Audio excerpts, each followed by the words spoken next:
There we go. Okay. Hi, Nina. My name is Michael. And I just had a question about different strategies that you have used or think are useful when trying to engage students in participation with the CDEs and like how to make them own it, be accountable for their own performance. Okay, I can sure cover that one. What other ones? So I make sure I cover them. Don't leave anything out. All right, let's go ahead and get to the 3 questions that we have. Hi, my name is Miranda. I just had a question about what kind of resources you use for training your students and just kind of like, like what trips and stuff do you go on? Like what are certain things that you do in the classroom to help your students better themselves? Sounds good. All right, one more question.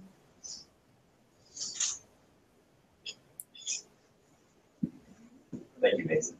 Thank you, Mason. Hi, Dan. I'm Mason Tate. I was wondering, how do you manage classroom instruction time along with participation in CDEs? Okay, all 3 of those are excellent questions and something veteran teachers probably figure out along the way, and it's really a struggle for new teachers at the beginning. So I'll make sure to hit all of those 3 in detail, and if there's anything that I leave out, make sure you ask me about it.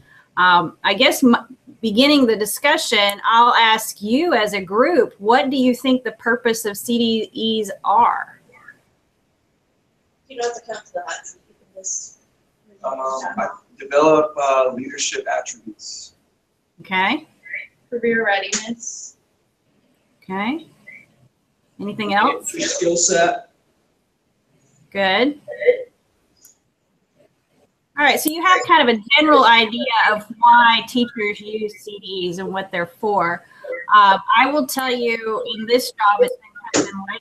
I've discovered that teachers use CDs typically as interest stimulating. That was kind of shocking for me at first when I came into this job to realize that that's really the majority of teachers see CDEs as just a way to engage students and kind of like, I guess, an athletic event in agriculture. If you really take a step back as an ag teacher and consider why you do CDE, you guys listed off 3 great reasons, but what does CDE stand for? The key word being career. We tend to forget that as ag teachers, CDEs are career skills.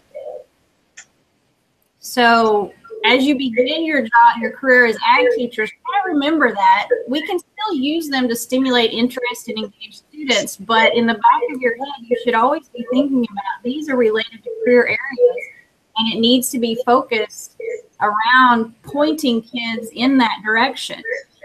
And, it's an opportunity for them to experience some things related to that career in a non-threatening environment. Yes, competitive, because that's part of our motivator in the United States. We make a contest out of everything. But keep that kind of at the focus. And I think some of the strategies and things you'll be engaging in will be a little easier when you keep that in mind. My personal philosophy of using CDEs was developed over time. And I had a really wise teacher ask me one time, he says, if you're not teaching it in class, why are you measuring it? And as a young teacher, that I just kind of let that roll off. I really didn't think anything about it. I just thought he was, some crazy old ag teacher and really didn't know what he was talking about. But as I got more experience, that sentence really came back to life for me. CDEs are a measurement of learning. And so if we'll use them that way, then they become incorporated into our teaching because we're always trying to measure things when we're teaching. And then we also apply it to every student, not just the 4 on the team that we're working after school. So you asked about strategies and engaging the students. That's the key, is use these events as a teaching tool. And If you look at the CDE handbooks that are online, they're available for every event, and you look at those handbooks as a teaching strategy. They've got practicums in there that are related to the industry and the basic and advanced skills in that industry, because we've had them all industry validated. In the back of each handbook are a list of resources, an extensive list, sometimes 1, 2, or 3 pages long, of things you can go out and get for your classroom and use as you're teaching, whether in the meat quality, CDE, you know, there's the handbooks of finding the little slides and cards and those types of things, all the way to the USDA recommended guidelines for meat quality. So they're all there for you.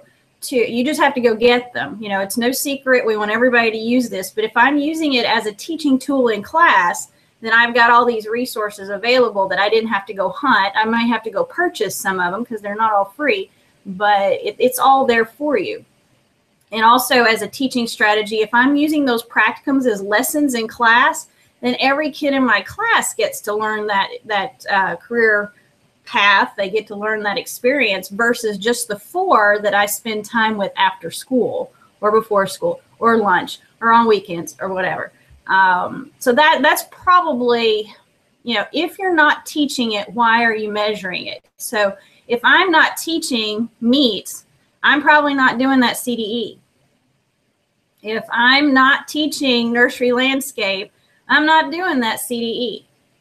You know, if students wish to do it on their own time, I'll facilitate that, I'll help them, but that's really not what I'm going to focus a lot of my energy on. So that is one thing I think as a new teacher, if you'll kind of adopt that little piece at the beginning, it will make those early years easier. And as you get more experience, you can add new things. Don't try to do all 24 CDEs your first year. We all tend to do what our ag teachers did if we come from an ag program. And I saw my 20-something year veteran teachers offering all CDEs. But they didn't all, they divided and conquered among themselves. They didn't do it all of one teacher didn't try to do them all. Well, you know, as a young person, I didn't really make that connection. And when I started teaching, I had kids signing up for all 14 CDEs that we offer in the state of Arkansas. And it nearly killed me. I'm not going to lie. So that was kind of when I had that veteran teacher say, well, if you're not teaching it, why are you measuring? So that was great. Questions about that?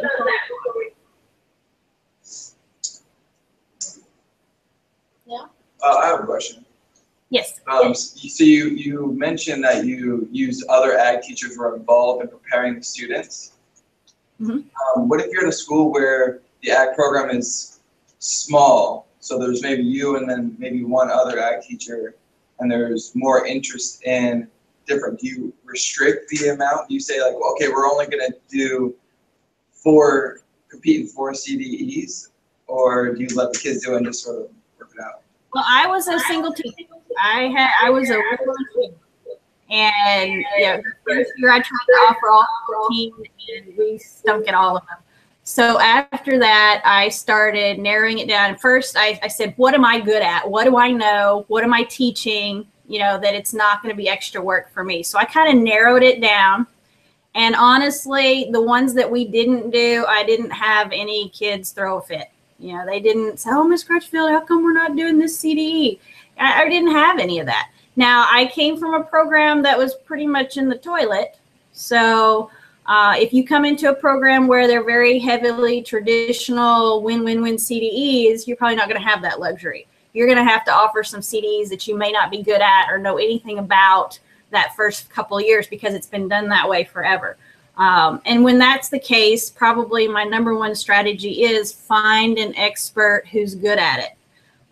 Whether or not you partner with a teacher down the road who's really good at a CDE and you guys kind of trade off training each other's teams, or the only year I ever made it to state in electricity was the year I let a professional electrician train the team. So don't be afraid to use those community experts. you know, the year I kind of narrowed it down, and typically over time, it seemed that I would have 5 CDE teams. That was pretty much the number that I ended up with. And they were content-based. You know, I taught an equine class, and we had equine in my ag science lessons, so I had a equine team. One year in my plant science class, I had a young man move in from another school who had been on the agronomy team. I had never done agronomy, didn't have a clue. And he wanted to do agronomy. I said, well, all right, find you 3 other kids to be on your agronomy team, and we'll figure this out as we go along. And so we did. We stunk. We went to several trainings so Nina could learn what was going on. And but they had a great time, and I probably learned as much as they did along the way. But I told them up front, I was honest, like, yo, I have no idea what this contest is. You know, the one student that moved in knew more about it than I did at that point. So look for outside people to help you anytime you can. That's probably the best strategy I can give you. The electrician, those boys went over to his house and his shop and used his tools. I had a folder of all the stuff that went along with the event, and I gave him the tips for like taking a pair of Lyman pliers and grinding them flat so that you don't score the copper when you're twisting the pigtails. But he taught them the basics beyond what I was teaching in ag mechanics and electricity, and they made it to state. And I was so excited. And you know what? I didn't have to spend the 3 and 4 hours after school working with that team. He did it on his own time because he loved it. And so if you can find partners to do that with you so that you do get to divide and conquer, you get to spread it around, but don't try to kill yourself doing all the CDEs every year. It's just not doable. You won't do all of them very well. You know, you might do one of them really well because that's your favorite and that's what you're focused on, and the rest of them are just kind of subsidiary. But figure out, I'd say 5 is probably a good number. And one of you asked about motivating students to participate. You know, I got into that cycle where I felt like I was begging kids to do it, and I was having to, reschedule practices, and it was just getting really old. So probably about midway through, because our CDs are in April in Arkansas, so we started in January after Christmas. And I'm going to tell you, if you start them too early, they're going to burn out, they're not going to be interested, and you're going to hate it. So don't start them too early. Probably about mid-February, I was having practices and 2 kids would show up. And so I'd had enough. And I told them, I said, you know what? Next practice that I don't have all 4 team members, we're not having this team. And before March rolled around, I didn't have a single CDE team. And you know what? I got to go home at 4:30, and it was okay.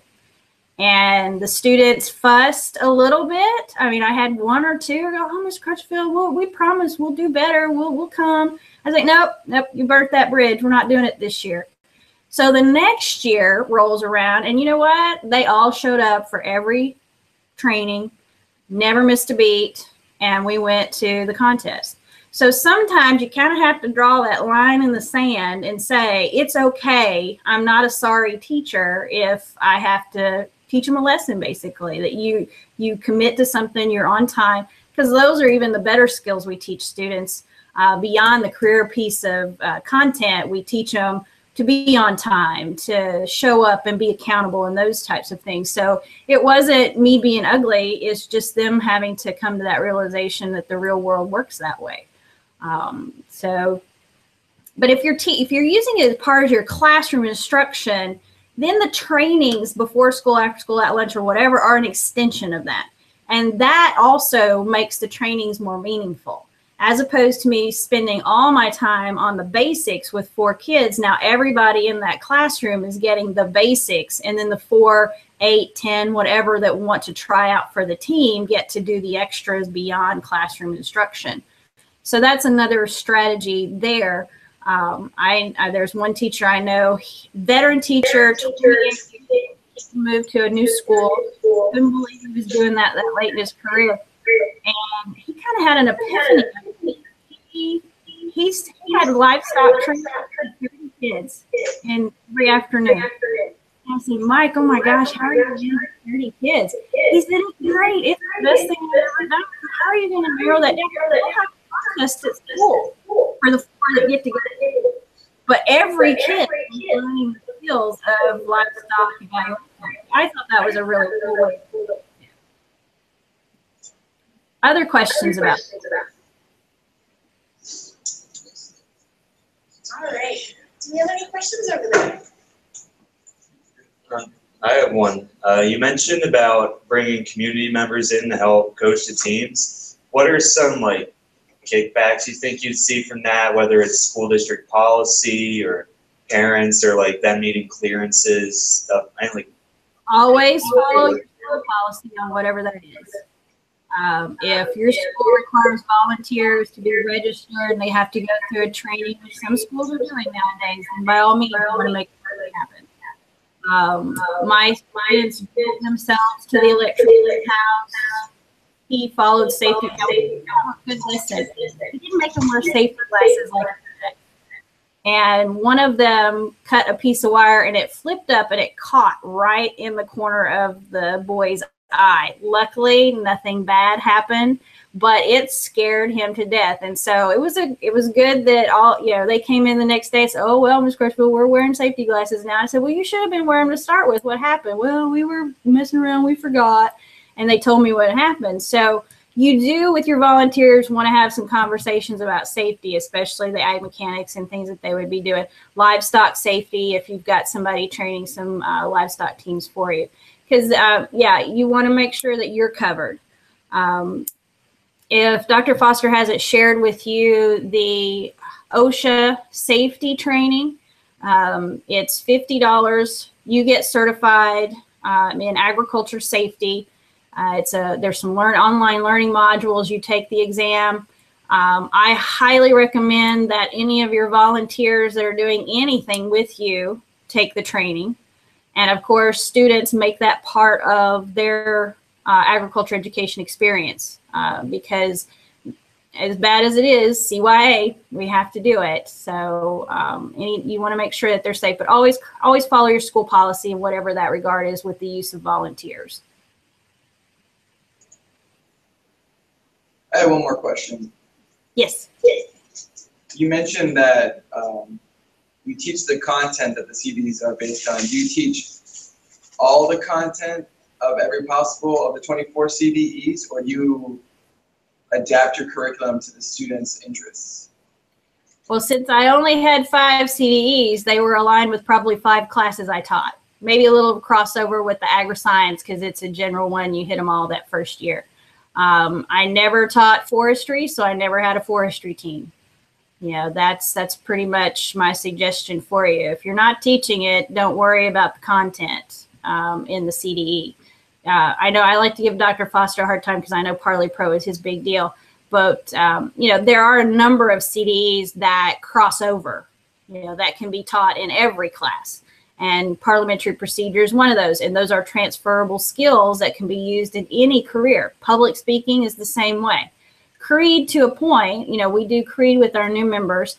Our goal is not necessarily that they memorize the words and learn them and live them forever and ever, because we know they're only going to memorize them long enough to get the grade.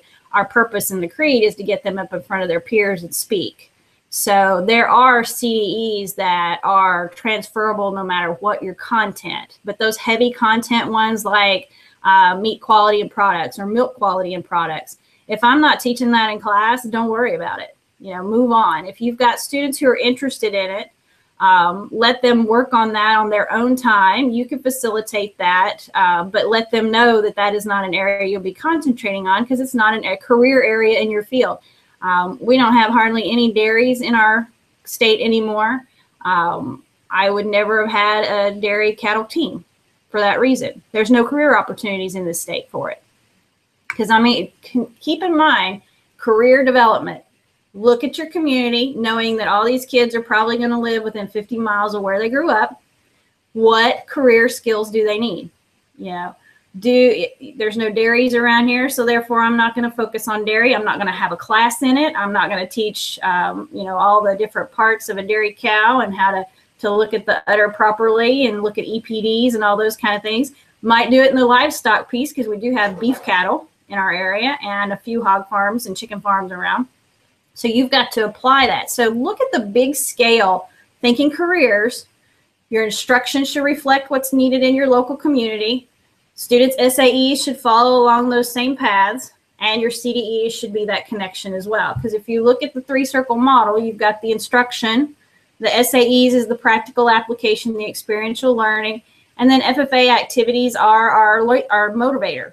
You know, in this country, competition, make something a competition and people want to do it. So that's how we've structured FFA activities. We make a competition out of it to stimulate and motivate. So look at that as a whole thing, not just a little microcosm in and of itself. That's the best piece of advice. I wish somebody had given that to me when I was at your stage of the teaching career. But expand on what you're already doing in class. Another thing to note on the CD handbooks, we have all of the content in there aligned to standards.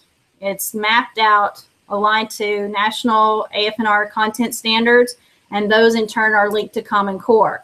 So as a teacher, you have to substantiate that for your principal someday, whether it's in lesson plans or turning in a weekly schedule or whatever. It's already documented for you, so you don't have to do the extra work. I don't think a lot of teachers realize that we've gone to that trouble for them. But again, connecting it to what you're teaching in class is imperative, because when that principal says, why do I need to let you take 4 kids to a contest on Friday? They should be in class. You can substantiate that connection to the classroom instruction, because otherwise they're not going to buy it. You know, nowadays the accountability of instruction is just so high. The days of just being able to load up the bus or the truck with the kids and take off are gone. You've got to be able to connect it to learning outcomes. Let's see. I hit all the points that Dr. Foster wanted me to hit. One thing that I always try to point out, Hannah, have you guys covered Maslow's hierarchy of needs yet? No, we have not necessarily in here. Okay. Well, you're going to cover it somewhere, I guarantee it. And when you do, hopefully you'll kind of take it to heart a little bit more than maybe some of the other content area teachers would. But remember that Dr. Crutchfield said, when FFA is done correctly, we meet every single need that Maslow identifies. First off, we eat all the time. We support the industry, so we're meeting that most basic need of food. For a lot of your students, they're not, 1 in 3 kids in your class are going to be hungry, so it's great that we eat in the ag department. Then you've got the feeling of being safe. So a lot of kids spend time in the ag building because it's a safe environment. They feel accepted. They feel like they belong, and that's the other need. Then we provide an arena for them to develop self-esteem. And that's where a lot of ag teachers use CDEs. They use CDEs to develop that sense of self-esteem and accomplishment where they may not be getting it in any other arena. And then the highest one that's really hard to meet is we allow students to really begin to self-actualize where they can be in the future. So when we do it correctly, we hit every one of those. And so CDEs are part of meeting those needs when done correctly, but that doesn't mean we kill ourselves either. So be very purposeful when you start implementing CDEs, when you start teaching. Strategies, he wanted me to cover sources and strategies. I've already talked about using other professionals.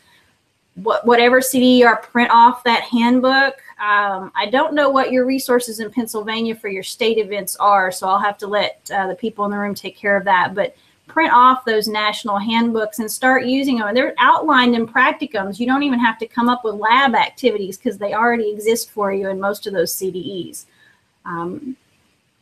Also, the bank of resources in the back of those handbooks are great. And of course, your fellow teachers in professional development.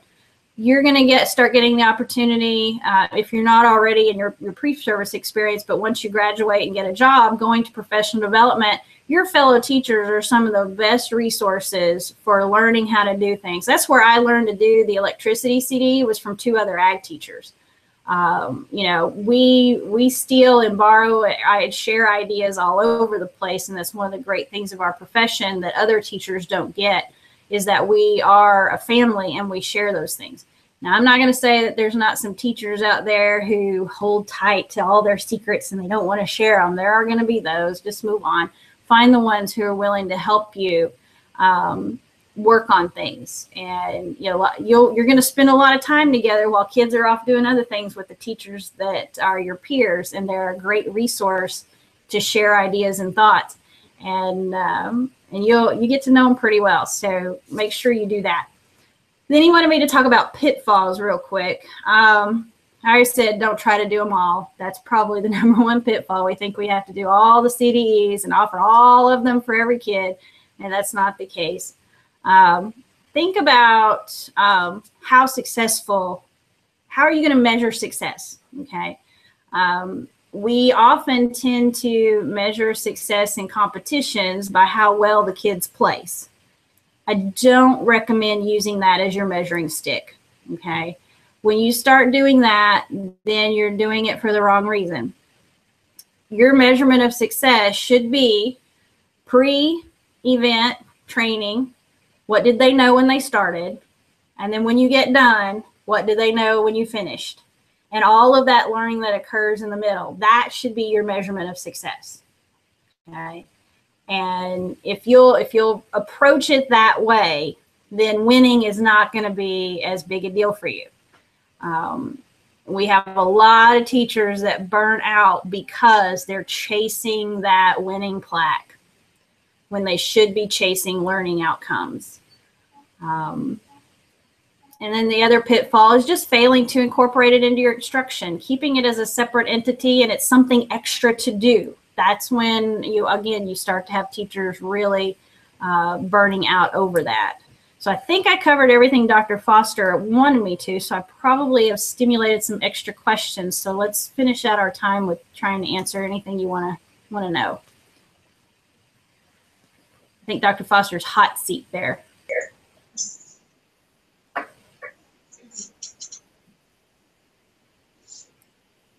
Everybody's looking at the wall. I have them written up there. Yeah, we read some questions up for you and see what all they were thinking about. You hit a lot of the major points though. Gotcha. Do you have any questions while we have Dr. Crutchfield on the line?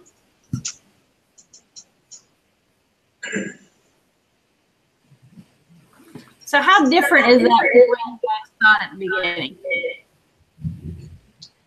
What's that? What was that? How different is what I've said from what you were thinking before we got started? That's a good question. Well, I don't have a background in FFA, but I'm an aspiring ag teacher. So Wonderful. just understanding a little bit more about how CDE is used in classroom instruction and what it entails for the advisor, the instructor is helpful for me. So I sort of didn't have a base knowledge or previous experience. Yeah, if you covered it all in class, that means those extra trainings don't have to be near as extensive.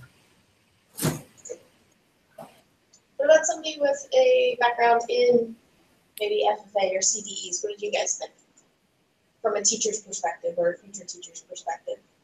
I think just in my ag classes, we taught some of the content of CDEs in our class, but we never really, like what you were saying about teaching what you're gonna like measure or whatever. We never really did that, and we did CDEs that we didn't teach in class. And I always thought that was okay, but I guess like hearing your side of it, I really see the value in incorporating those lessons in class and then having that, like when they're training, when they're practicing, they already have that base knowledge and you can have that instruction without having to overtrain or like overdo it, you know what I mean? So I think that I really saw the value in that. Yeah, I'll tell you about my equine team because I'm a horse person, so obviously that was really what I like doing. And we live in a community where every little girl wants to have a horse, and a lot of them do, and that type of stuff. So it made sense to have the course instruction. And I taught evaluation in class, and we did all the basic parts of the horse and all that as a class with 30 kids. Then I had 4 that wanted to be on the team. So after school, you were asking how do you manage after school time and trainings. We'd load up in the truck, and we have horses in the community, and we would drive around and we would look at horses in the pasture. And I wouldn't have a class of 4 necessarily for them to place 1, 2, or 3, but I would have them evaluate that horse standing loose in the pasture. They would talk about, they would basically give me a set of reasons on that horse. So then when it came time to really work out how to do a formal set of reasons, they had already had extensive experience in doing that. So I didn't waste my training time teaching them how to do 1, 2, 3, 4. We really worked on overall evaluation of why that horse is useful, why it's not, what would be improved, and those types of things. So be creative in those actual training times, but instruction class, that's so much easier for you.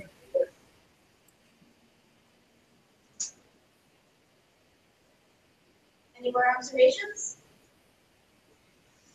What happens when you have to choose people for a team? Like say you had a large interest in the equine CDE. Right. Rather than just the 4 5. Well, that's always painful for everybody. I'm not gonna lie, because you always have the kid that just really wants to do it really, really bad and is no good whatsoever. Have a contest. Let the chips fall where they may. Those that are really dedicated to it and will spend the time. And I told you about the teacher that had 30 kids teaching livestock evaluation. The cream rises to the top as far as the contest goes. And if you have a local event, then they all get to compete, and they know that they're competing for the 4 spots to go to district. Always have an alternate or 2 if you've got that many, just because things happen, kids get sick and they miss a bus or whatever. But yeah, that's the best way. If you have more than the 4, more than 5, because you can always make a 5th one an alternate, have a local contest or set up a little contest and invite a couple of other schools so they kind of get that feel for competition with other groups and they see how that event works. And that's really kind of what I ended up doing with the equine. Over time, the early part of it, you'd have 10 or 12, and I'd have the equine extension specialist for the state come down, and I gathered some local horse folks, and I put together 3 or 4 classes. I had him put officials on it and talk reasons when it was all over, and the kids filled out cards, and it was a great event for my students and the couple of other schools that came from the county. It gave everybody a little experience before the district event came around. I was proud to discover that my equine evaluation personal approach was the same as the state specialist. We were both very utilitarian in regard to horses rather than being peanut roller type quarter horse people. And it worked out really good that my teaching was aligned with what he would think was a good horse. Unfortunately, he didn't give the officials at the state contest, so we didn't do so good. But that's all right. It was another great learning experience for the kids to talk about, okay, the differences in people's opinions in judging. So, but yeah, that's, if you've got more than just the basic 4, that's my suggestion, is have yourself a little local event, let the competition determine who your 4 are going to be. And don't do it too far in advance of the main event either, because you're liable to lose a couple of them for other reasons if you do it too far out. I have a question kind of on the other side of that. What if you have, so say you need a team of 4 and only 3 students are interested. How do you go about maybe motivating another student, or how do you tell those 3, no, like we can't do this contest because we don't have enough interest? Well, every contest can have individual competition. If you, and it happens that on contest day, one is sick or doesn't make the bus or whatever, and you show up with 2 or 3. So every student can compete as an individual. That's why we give individual scores and individual placings. But if you've got 3, I'd say go ahead and do it. If you're down to 2, then they're pretty motivating of their peers. Tell them, go find 2 other people in class that are interested in doing this with you that can come to the practices. If they can't find 2 more, or at least 1 more, then probably it's you should feel okay moving on. It's not, you're not a bad teacher just because you didn't do that CD because 2 kids were interested. There'll be other opportunities for those 2 kids to be engaged somewhere else. So it's okay.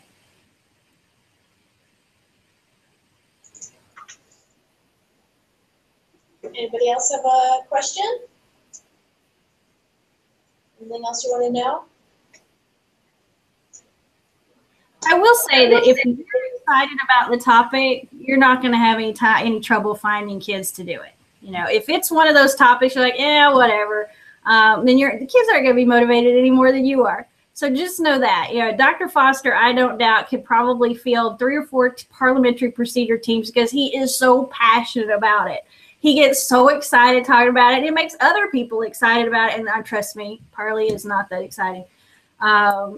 So if you're excited about the topic, and obviously equine, I was pretty excited because I'm a horse person and I would really get into it. And we get, I'd bring horses to class and we would do all that. So yeah, if you're excited, the kids will get excited. You won't have too much trouble. And I say, it's okay to tell them if you only have 2. Chances were, if you only had 2 who are really interested, you probably weren't as excited about it anyway. So it's okay not to do it. Okay, so you talked a lot about preparing teams. How do you feel that you would prepare an individual for a CBE? All right, so we do have several individual activities. Speaking mostly are the events.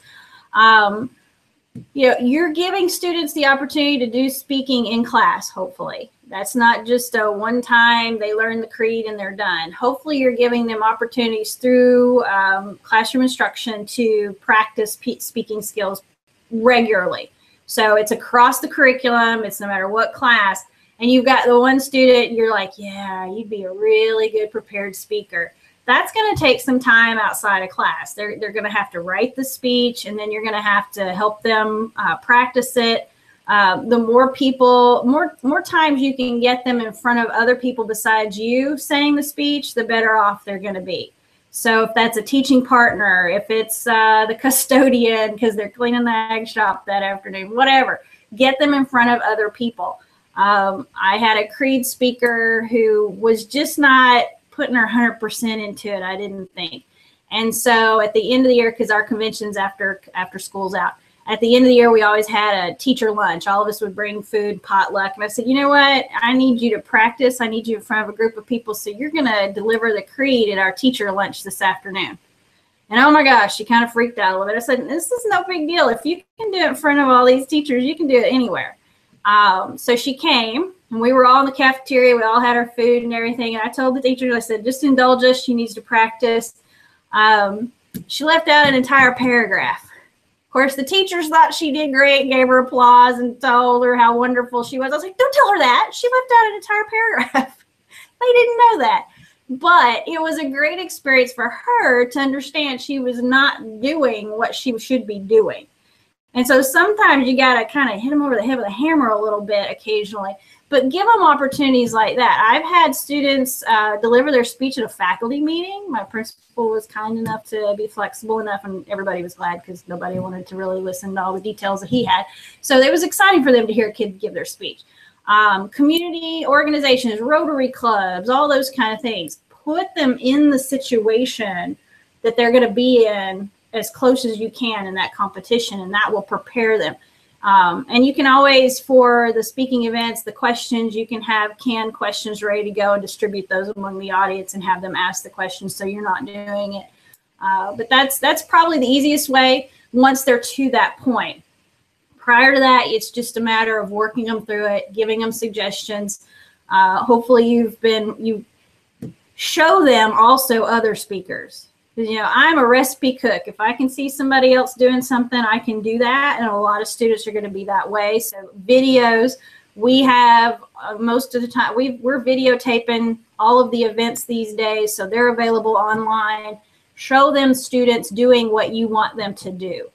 And even pick them apart. Tell them what they're doing wrong so that they can hopefully learn from what that student's mistakes are. So that's some of the tips for the speaking events. Does that really answer your question? Yeah, that answers it pretty good. Okay. Any more questions? Last chance. Once, twice. All right, I think we are out of questions. All right. Well, you have my contact information. You can always shoot me an email if you want to ask privately. Thank you so much. Thank you very much. Thank you. Bye, y'all.